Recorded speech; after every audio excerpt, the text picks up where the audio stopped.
In this lecture, we will create a new React and TypeScript project. To create a new project with TypeScript, I'm going to use this command, and let's try this practically. So I'm going to say npx create React app. The application name I'm going to say ts-app. Now here I'll just say template and TypeScript. And let's press enter. Now it's going to take some time. Alright, so now this project is created. Let's open the project.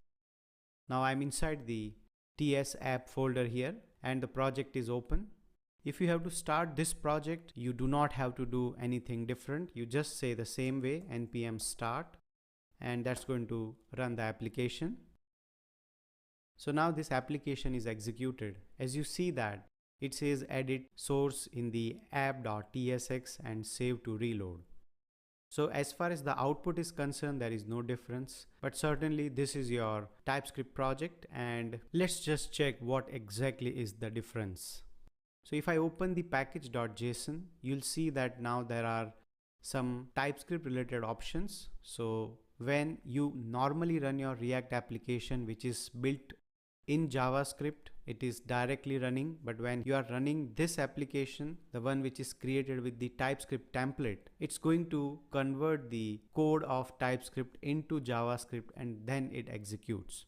So this is just a minor difference internally happening. You don't get the idea also, but now you are allowed to have TypeScript code. So now if I open this source folder, you see that we have the app.tsx, and of course if I open this tsx, you do not find anything different here, because anyway this is just the normal HTML written inside the TypeScript file. It's just the JSX which is written here. Once we create the component, you will get the difference. How do we write the TypeScript code? But yes, here our React application with TypeScript is created, and you don't have to do anything extra to run it. You just say npm start and it executes it.